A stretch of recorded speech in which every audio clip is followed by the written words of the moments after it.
తిరుమల లడ్డు కల్తీ అంశం ఏపీ కేబినెట్లో చర్చకు వచ్చింది. చంద్రబాబు నాయుడు యానిమల్ ఫ్యాట్ కలిపారు అని ఎందుకు అనాల్సి వచ్చింది అనే దాని మీద మంత్రి పయ్యావుల కేశవ్ క్లారిటీ ఇచ్చారు. దాంతోపాటు బాధ్యుల అభిప్రాయం తెలుసుకునేందుకు ప్రత్యేకంగా ఒక కమిటీ వేస్తామని కూడా పయ్యావుల కేశవ్ అంటూ ఉన్నారు. సరే కేశవ్ గారు, నిన్న వాళ్లే అన్నారు కల్తీ సహజమని ఎక్కడో అన్నారు. ఒకవేళ వాళ్ళ మాట నిజమా కాదా అనేటువంటిది పక్కన పెడితే, శ్రీవారి క్షేత్రంలో ఇంత స్థాయిలో అక్రమాల్ని తెలియక జరిగితే తప్పనొచ్చు, తెలిసి కళ్ళ ముందు జరుగుతూ ఉంటే కూడా మౌనంగా ఉన్నారా, అందులో భాగస్వాముల అనేటువంటిది కూడా అనుమానం వస్తే ఖచ్చితంగా భాగస్వాములు అనే రకంగానే మనకున్నటువంటి అన్ని ఆధారాలు తేలుతూ ఉన్నాయి. వీళ్ళు ఏం జరిగింది అనేటువంటిది ఒక్కసారి మనం రివ్యూ చేసుకుంటే, ఇది వెలుగులోకి రావడానికి కారణం గౌరవ ముఖ్యమంత్రి గారు ఎన్డీఏ పక్షాలకు సంబంధించినటువంటి సమావేశంలో ఇట్లా అవశేషాలు, జంతు కొవ్వు అవశేషాలు ఉన్నాయి అనేటువంటి ఒక మాటని ప్రస్తావించినప్పుడు దాని మీద సుదీర్ఘంగా చర్చ జరగడం, రాష్ట్ర ప్రభుత్వం రియాక్ట్ అయ్యి సిట్ వేయడం, ఆ తర్వాత సుప్రీంకోర్టు దాంట్లోకి ఇంటర్వ్యూన్ అయిన తర్వాత సిబిఐ నేతృత్వంలో సిట్ వేసింది. సిట్ ఛార్జ్షీట్ ఫస్ట్ వేసింది, మళ్ళీ సప్లిమెంటరీ ఛార్జ్షీట్ కూడా వేసింది. అయితే ముఖ్యమంత్రి గారు ఏ నేపథ్యంలో దాన్ని మాట్లాడారు అనేటువంటిది మనం మరొక్కసారి స్పష్టం చేయాల్సినటువంటి అవసరం ఉంది. ముఖ్యమంత్రి గారు ఏదో క్యాజువల్గానో రాజకీయ కోణంలోనో మాట్లాడలేదు. ఆ రోజు ప్రభుత్వానికి అందుబాటులో ఉన్నటువంటి సమాచారం, నిన్న అడ్మినిస్ట్రేటివ్గా ఇంకా ఏమన్నా ల్యాప్సెస్ ఉన్నాయా అనేటువంటిది తేల్చడం కోసం ప్రభుత్వం ఒక కమిటీని వేయడం జరుగుతుంది. Very short tenure committee. ప్రతి ఒక్కరికి వినే అవకాశం ఇవ్వాలి. వాళ్ళ మీద ఏదైనా ఇవాళ వాళ్ళు క్లియర్ కట్గా ఇవాళ ఇక్కడ చర్యలు తీసుకోండి అని చెప్పినా కూడా we want to be vengeance attitude అనేటువంటిది కాదు. వాళ్ళకి ఏదన్నా చెప్పుకునేటువంటి అవకాశం ఉంటే కూడా చెప్పే అవకాశాన్ని ఇవ్వాలి అనేటువంటి దాంతో ఈ కమిటీ వేసి తదుపరి చర్యలు తీసుకోవడం జరుగుతుంది. ఒకటి, వీళ్ళ మీద ఈ వ్యవస్థ మీద చర్యలు తీసుకోవడం, సరిదిద్దడం. అతి ప్రధానమైనటువంటిది నేరస్తులుగా భావించాలి. అందులో ఆ ఛార్జ్షీట్లో ఉన్నారా లేదా చూసి ఉంటే వెరీ గుడ్, లేకపోతే ఇదిగో మీరే నేరస్తులుగా ఇక్కడ తెలిసి జరిగింది అని చెప్తున్నారు, తెలియక జరగడం లేదని చెప్పారు. 5 నెలల్లో మళ్ళీ తిరిగి అదే అధికారులు సంతకం పెట్టారని వాళ్ళు చెప్పింది, మేము ఎక్కడ పదం యాడ్ చేసింది కాదు. తెలిసి జరిగింది అన్నప్పుడు వాళ్ళు నేరంలో భాగస్వాములు అవుతారు కదా, ఈ కోణం ఎందుకు చూడలేదు అని ఎవరు అడగాలి, మనమా ఏంటి అనేటువంటి దాని మీద కూడా ఏజీ గారిని పిలిచి కూడా అడ్వైజ్ అడగడం జరిగింది. So it will take some more time, but ఇమీడియట్గా అయితే మాత్రం కమిటీని ఏర్పాటు చేసి ప్రభుత్వం చర్యలు తీసుకుంటుంది. సార్, మళ్ళీ ప్రత్యేక కమిటీ అంటూ ఉన్నారు Payyavula Keshav. And animal fat అని ఎందుకు అనాల్సి వచ్చిందని దాని మీద పయ్యావుల కేశవ్ చెబుతూ ఉన్నారు. ఏంటి సార్ పయ్యావుల కేశవ్ వాదన కరెక్ట్? అంటే కేశవ్ వాదనగా అనలేదు, రాష్ట్ర ప్రభుత్వ వాదన తీసుకోవాలి. కేశవ్ కాదు అది ఇష్యూ. కేబినెట్ మీటింగ్ తర్వాత చెప్పింది కదా. ఫండమెంటల్ క్వశ్చన్ ఏంటి, కల్తీ జరిగిందా లేదా? జరిగింది అని సిట్ తన నివేదికలో పేర్కొంది. ఇంకా మరి మీరు ఇంకేం నిరూపించదలుచుకున్నారు? కల్తీ జరిగింది అని క్లియర్గా సిట్ చెప్పింది. సిట్ కల్తీ జరిగిందని చెప్పినాక కూడా మీరు కమిటీ దేనికేస్తున్నారు అంటే క్లియర్గా అర్థమయ్యేది ఏంటి, జంతు కొవ్వు కలిసిందని చెప్పదలుచుకున్నారు కదా. సో మీ ఇప్పుడు ఆవేదన, బాధ రాష్ట్ర ప్రభుత్వం ఏంటంటే తిరుమల లడ్డులో జంతు కొవ్వు కలిసింది, ఇది చెప్పాలి. ఇప్పుడు దాని కొరకు కమిటీ వేస్తున్నారు. ఎందుకంటే సిట్ ఆల్రెడీ కల్తీ జరిపిందని చెప్పింది, అది సరిపోతుంది శిక్షలు విధించడానికి. అన్యాయంగా దుర్మార్గమైన కల్తీ కదా, మామూలు కల్తీ కాదు. సింథటిక్ గీ, అది పాలు లేదనలా, చుక్కా పాలు లేదు, మీగడ లేదు, బట్ వెన్న లేదు, సింథటిక్ గీ. అది పెద్ద పెద్ద క్రైమ్ కదా, అది సరిపోదా? అయినా కూడా మళ్ళీ ఎందుకు కమిటీ చేస్తున్నారు అంటే, మీకు నిజంగానే కేసులో దుర్మార్గులు శిక్షించడమే లక్ష్యమైతే సిట్ ఇన్వెస్టిగేషన్లో ఉన్న ఛార్జ్షీట్ సరిపోతుంది. కానీ మీ లక్ష్యం అది కాదు అని తేలిపోతుంది కదా. లక్ష్యం ఏంటి, జంతు కొవ్వు ఉందని చెప్పదలుచుకున్నారు. అందుకే నీకు అనుకూల పత్రికల్లో పతాక శీర్షికలో వార్తలు వేస్తున్నారు, పదే పదే వివరణిస్తున్నారు జంతు కొవ్వు కలిసి నిజమే నిజమే నిజమే నిజమే అని. సిట్ నివేదికలో కలిసిందని చెప్పలేము, నిర్ధారించకపోయినా కూడా చెప్తున్నారు. ఏంటో నిజంగా అర్థం కావట్లేదు, ఎందుకు ఇలా తిరుమల లడ్డును అపవిత్రం చేస్తారు? ఒకసారి ఆలోచించండి. అసలు ప్రజలు, భక్తులు నమ్ముతున్నారా? భక్తులు ఎవరైనా పట్టించుకుంటున్నారా మీ స్టేట్మెంట్లను? మీ రాజకీయాలను అర్థమైపోతున్న భక్తులకు కూడా కదా ఇదంతా టీడీపీ వైసీపీ రాజకీయ గోళ అని. అది ఎక్కడ తిరుమలకు రష్ తగ్గిందా? లడ్డు పట్ల గౌరవం తగ్గిందా? ప్రసాదాన్ని పరమ పవిత్రంగా భావించడం తగ్గిందా?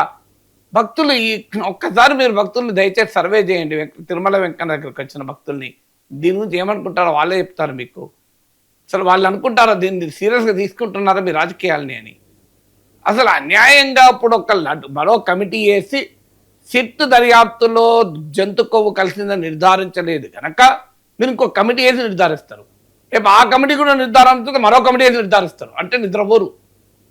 తిరుమల లడ్డులో గొడ్డు కొవ్వు పంది కొవ్వు కలిసిందని నిరూపణ వచ్చేదాకా మీరు నిద్రపోరా? ఏంటిది? అసలు అన్యాయం అనిపిస్తున్నది. నిజంగానే మీకు కల్తీ జరగలేదు అని ఈ సిట్ అంటే పోనీ ఇంకో కమిటీ వేసిన అర్థం ఉన్నది. కల్తీ జరిగిందని సిట్టే చెప్పింది కదా, అది సరిపోతుంది కదా శిక్షలు విధించడానికి. ఏ కల్తీ అయింది? కల్తీయే కదా, అది సరిపోదా మీకు ఇంకా మళ్ళీ శిక్షలు విధించడానికి మళ్ళీ ఇంకో కమిటీ వేసినందుకు? ఇది మొదటిది. రెండవది ఎవరు వేశారు? ఇప్పుడు కేశవ చెప్పాడు కదా, సిబిఐ జోక్యంతో వేశారు. అంటే మీ కేంద్ర ప్రభుత్వ సిబిఐ మీకు నమ్మకం లేదా? సుప్రీంకోర్టు జోక్యంతో వేశారు, అది కూడా కేశవ చెప్పారు. సుప్రీంకోర్టు మీద నమ్మకం లేదా? ఇప్పుడు విచారణ కమిటీ అట బాధ్యుల్ని పిలిచి విచారిస్తుందట. కోర్టు విచారించదా బాధ్యుల్ని? సిట్టు విచారించలేదా బాధ్యుల్ని? సిట్టు ఎంతమందిని విచారించింది? సిట్టు విచారించింది ఆ బాధ్యులు మళ్ళీ మీరేందుకు విచారిస్తారు కొత్తగా? కోర్టు అన్ని అంశాలు పరిగణలో తీసుకోదా? అంటే మీకు అనుమానమా కోర్టు పరిగణలో తీసుకోదని? అంటే కేంద్ర రాష్ట్ర ప్రభుత్వాలే వేసిన సిట్టు పైన ప్రభుత్వానికే నమ్మకం లేక మళ్ళీ ఒక కమిటీ వేస్తున్నారు. దానికి ఏజీని క్యాబినెట్ మీటింగ్కి పిలిచి సలహా అడుగుతున్నారు. మరి ఏజీ చెప్పాలి, advocate general. So why SIT is so inefficient?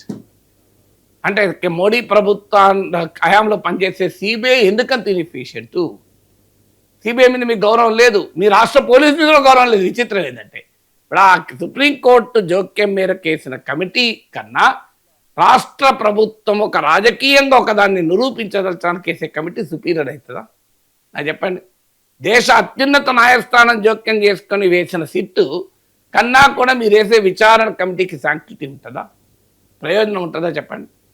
అసలు కేంద్ర ప్రభుత్వానికి సంబంధించిన సిబిఐ ప్రతినిధులు ఆంధ్రప్రదేశ్ రాష్ట్ర ప్రభుత్వ పోలీస్ ప్రతినిధులతో కూడిన సిట్టు కన్నా కూడా మీ విచారణ కమిటీ ముఖ్యమవుతుందా? అంటే కోర్టులో ప్రత్యేక సిబిఐ ఛార్జ్ షీట్కి ఉండే వాల్యూ కన్నా విచారణ కమిటీ రిపోర్ట్కి ఎక్కువ వాల్యూ ఉంటుందా?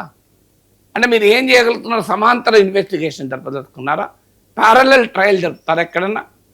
అంటే మీకు సుప్రీంకోర్టు మీద నమ్మకం లేదు, సిబిఐ మీద నమ్మకం లేదు, నేషనల్ లైబ్రరీ రీసెర్చ్ ఇన్స్టిట్యూట్ మీద నమ్మకం లేదు, మీకు ఆంధ్రప్రదేశ్ రాష్ట్ర పోలీసు మీద నమ్మకం లేదు. ఎందుకంటే సిట్లో చంద్రబాబు నాయుడు ప్రభుత్వ పోలీసులు కూడా ఉన్నారు ప్రతినిధులు, వాళ్ళ మీద నమ్మకం లేదు, న్యాయ వ్యవస్థ మీద నమ్మకం లేదు. మీరు విచారణ కమిటీ ఏది మీరు చెప్పదలుచుకున్నారు? అంటే లక్ష్యం ఏంటి ఇందులో క్లియర్గా? లక్ష్యం ఎట్లనే చేసి తిరుమల లడ్డును అపవిత్రం చేయడమే. ఎందుకు చేస్తున్నారు? రాజకీయంగా మీరు మీ ప్రత్యర్థులు అటాక్ చేయాలి, ముఖ్యమంత్రి అన్న స్టేట్మెంట్ను సమర్థించుకోవాలి. దీని కొరకు కాకపోతే ఇక జైలు విచారణ కమిటీ చెప్పండి. కొన్ని మీరే చెప్పండి, సిబిఐ ఇది చెత్త ఆర్గనైజేషన్, దానికి కెపాసిటీ లేదు అని చెప్పండి. మరి ఎందుకు ఒప్పుకున్నారు? సిబిఐ సుప్రీంకోర్టులో కేసు అప్పుడే వేయనట్టు సిబిఐ మేము ఒప్పుకోని షిట్టు సిబిఐ ఇస్ ఇన్ఎఫిషియంట్ అని.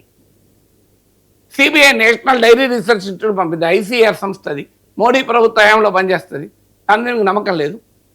అంటే మేము చెప్పితేనే మేము నమ్ముతుందాన్ని. అరే అలా ఉంటుంది ఎక్కడన్నా. ఇప్పుడు ఏదైనా నార్మల్గా ప్రతిపక్షాలు మేము నమ్మాయి అంటాం ఎక్కడన్నా మనం వినేది. ఎందుకంటే ఒక ఇన్వెస్టిగేషన్ అనేది అవునన్నా కాదన్నా ఎంత ఇండిపెండెంట్ అని మనం చెప్పినా అల్టిమేట్గా అది ప్రభుత్వ సంస్థలే. ఇప్పుడు సిట్ ఎవరిది? సిట్ ఏమి ప్రతిపక్ష సంస్థ కాదు కదా.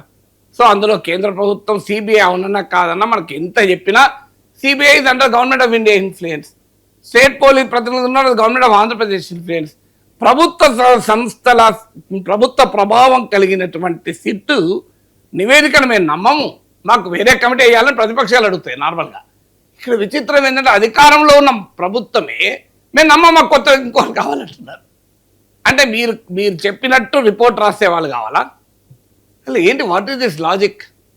ఇప్పుడు కల్తీ జరిగిందని నిరూపించబడ్డాక కూడా ఇంకా మీరు కమిటీలు ఎదికేస్తారు. కల్తీ జరగలేదంటే ఓకే, కల్తీ జరిగిందని చెప్పిండు, ఎట్లా జరిగిందో వివరంగా చెప్పారు, మాట సపరండి. అసలు ఏ క్రిమినల్ కాన్స్పిరసీ అన్నారు, నేరపూరిత కుట్ర, ఇది సరిపోదా అండి మీకు శిక్షలు విధించడానికి? అంటే ఇప్పుడు టార్గెట్ వైసీపీ టార్గెట్ కూడా కాదు, అది కూడా అయిపోయింది. వైసీపీ టార్గెట్ ఎలాగో దొరుకుతారు మీకు, కెమికల్ కల్తీ సింథటిక్ గేర్ సరిపోదా వైసీపీ లోపలేసడానికి? ఇప్పుడు వైసీపీ లోపలేయడం కాదు, చంద్రబాబు నాయుడు ఆ రోజు అన్నది రైట్ అని చెప్పాలి. అందుకొరకు తపన. ఇది ఎక్కడ తపన అండి? అది కూడా జంతు కొవ్వు కలిసిందని చెప్పాలి. జంతు కొవ్వు కలేబరాలంట. అది ఏంటది? అది అవశేషాలు. ఆ పదం వింటేనే భయం వేస్తుంది. జంతు కొవ్వు అవశేషాలు ఏంటండి మీరు చెప్పదలుచుకున్నది? అరే పరమ పవిత్రమైన లడ్డు పైన ఇంతటి ఎందుకింత దాడి రాజకీయాల కొరకు? ఓకే, నిర్ధారించలేము. ఇప్పుడు ఆ రోజు ఉన్న సమాచారం ప్రకారం చెప్పాము అని అంటున్నారు కేశవ్ ముఖ్యమంత్రి గారు. ముఖ్యమంత్రి కేశవ్ బయటలో ఇందులో లేదు కానీ అందులో ఉన్నాడు. కేశవే చెప్పాడు సస్పెక్టెడ్ అడల్టరెన్స్ అని ఆ రోజు national dairy development board report ఇస్తే ముఖ్యమంత్రి గారు చెప్పారు అని ఆయనే చెప్పాడు. వాట్ ఈస్ సస్పెక్టెడ్ అడల్టరెన్స్ అంటే పలానా కల్తీ జరగవచ్చని అనుమానాలతో చెప్పాడు. దయచేసి చంద్రబాబు నాయుడు బయట ప్లే చేయండి, చూడండి ఎక్కడన్నా అనుమానం ఉందని అన్నాడా? మీకు national dairy development board report ఆధారంగా నేను చెప్పానని చంద్రబాబు నాయుడు అంటున్నాడు. నేషనల్ డైరీ డెవలప్మెంట్ బోర్డు ఆధారంగా చెప్పలేదు. National dairy development board suspected adulterants అన్నది. ఇది కేశవే చెప్పండి నాకు సేమ్ ప్రెస్ కాన్ఫరెన్స్లో సస్పెక్టెడ్ అడల్టరెన్స్ అని ఎన్డీడీబీ అన్నది. దాన్నే ముఖ్యమంత్రి చెప్పారని చెప్పలే. దాన్ని ఎలా చెప్పారంటే సస్పెక్టెడ్ అన్న తీసేసి అడల్టరెన్స్ అన్నాడు సీఎం. అది ప్రాబ్లం కదా. నిజంగానే సస్పెక్టెడ్ అడల్టరెన్స్ అంటే నిజంగా అయితే అడుగులు అనొద్దు. ఎందుకు అనొద్దు?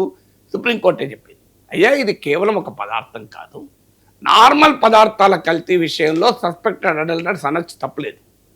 కానీ ఇది పరమ పవిత్రమైన దేవుని ప్రసాదం, కోట్లాది హిందువుల మత విశ్వాసాలకు సంబంధించింది కనుక ముఖ్యమంత్రి స్థాయిలో అలా మాట్లాడకూడదు సుప్రీంకోర్టు చెప్పింది. నార్మల్గా ఏదో ఫుడ్ అడల్టరేషన్ జరిగింది సస్పెక్టెడ్ అంటే అనొచ్చు, ఇబ్బంది ఏం లేదు, కొంపలే మురగదు. కానీ ఇక్కడ సస్పెక్టెడ్ అడల్టరెన్స్ అన్నా కూడా మాట్లాడుతుంది. దాని సస్పెక్టెడ్ అడల్టరెన్స్ అంటే మరింత విచారణ జరిపించి అది అవునా కాదా తేల్చుకున్నాక చెప్పాలి. పోనీ చెప్పారు, అప్పటికైనా సస్పెక్టెడ్ అని చెప్పాడు ఆ సీఎం, చెప్పలే. కలిసిందని చెప్పేశాడు. జంతు కొవ్వుతో కలిపే దుర్మార్గానికి పాల్పడ్డారు అన్నాడు.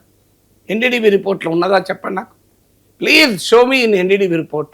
సస్పెక్టెడ్ అడల్టరెన్స్ ఉన్నదని కేశవే చెప్తున్నాడు. సస్పెక్టెడ్ ఉంటే మీరు కలిసిందని మీరే చెప్తారు అంటే ఎన్డీడీబీ కన్నా రీసెర్చ్ ఎక్కువ చేయగలుగుతారా? అంటే ఏమన్నా ముఖ్యమంత్రి ఏమన్నా నెయ్యి కల్తీ స్పెషలిస్టా? ఎన్డీడీబీ సస్పెక్టెడ్ అంటే ముఖ్యమంత్రి లేదు నిజంగానే కలిసిందని ఎట్లంటారు చెప్పండి నాకు. ఇది better expert than NDDB. So మీరు ఎన్డీడీబీ రిపోర్ట్లో ఉన్నది కేశవ్ చెప్తున్నాడు సస్పెక్టెడ్ అడల్టరెన్స్ అని. దాని ఆధారంగానే ముఖ్యమంత్రి అన్నాడు. దాని ఆధారంగా కూడా ముఖ్యమంత్రి అనకూడదు అని సుప్రీంకోర్టు అన్నది. పోనీ అన్నా కూడా అదే చెప్పాలి. సస్పెక్టెడ్ అడల్టరెన్స్ ఎక్కడ అన్నాడు? కలిపేశారని చెప్పేశాడు కదా. ఇది కదా సమస్య. అది చెప్పినందుకు ఇప్పుడు దాన్ని డిఫెండ్ చేసుకోవటానికి తిరుమల లడ్డు పవిత్రతను కూడా మీరు నష్టం జరుగుతున్నా కూడా పదే అదే విషయాన్ని చెప్పదలుచుకున్నారు. దాని కొరకే మీరు పత్రికల్లో పతాక శీర్షికలు, దాని కొరకే స్టేట్మెంట్, దాని కొరకే కొత్తగా మళ్ళీ విచారణ కమిటీ.